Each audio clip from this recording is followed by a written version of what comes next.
আসলে লেখাপড়ার পাশাপাশি মানুষের বা বিশেষ করে শিশুদের মনোবিকাশের জন্য খেলাধুলার কোনো বিকল্প নেই।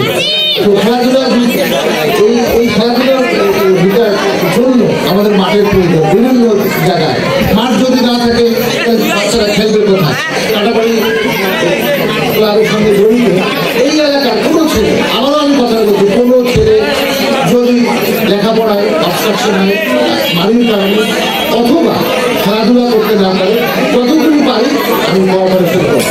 আমি এটা রিকোয়েস্ট করলাম আর আমি অনুরোধ করলাম আমার নাম্বার ওনাদের কাছে আছে, যে কোনো ম্যাজিস্ট্রেট পাশ করে এসে আবার চলে গেছেন।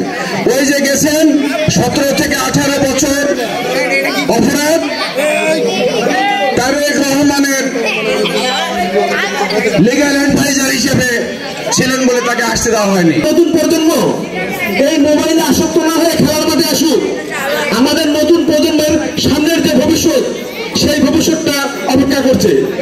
পাশাপাশি একটা কথা বলবো, এই খেলাধুলার পাশাপাশি লেখাপড়া করতে হবে, শিক্ষিত হতে হবে। শিক্ষিত হয়ে আজকে আমাদের যে প্রধান অতিথি ব্যারিস্টার কামরুজ্জামান হতে হবে। সবচেয়ে শক্তিশালী জিনিস হলো সময়। সময় থেকে শক্তিশালী জিনিস কিন্তু আর কিচ্ছু নাই। এই জন্যে আমরা যতটুকু সময় পেয়েছি এই সময়টা ভালো কাজে ব্যয় করব, মানুষের সেবা করব,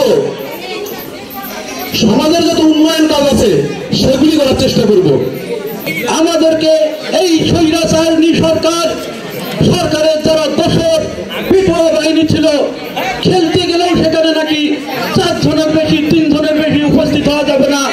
এই দিক দিয়ে মনে হয় যে এই দেশটা একটা সামরিক আইন চলছে।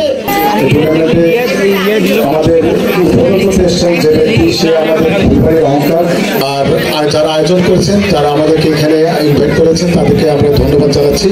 আমরা দেখতে পাচ্ছি ইতিমধ্যে প্রধান অতিথি জোরে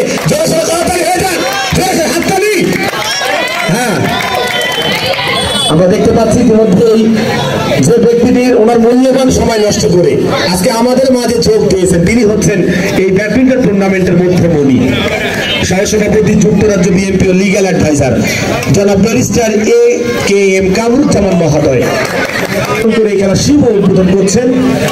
আমরা দেখতে পাচ্ছি এছাড়া আমাদের মাঝে উপস্থিত বিশিষ্ট ব্যবসায়ী জনাব মানিক মন্ডল।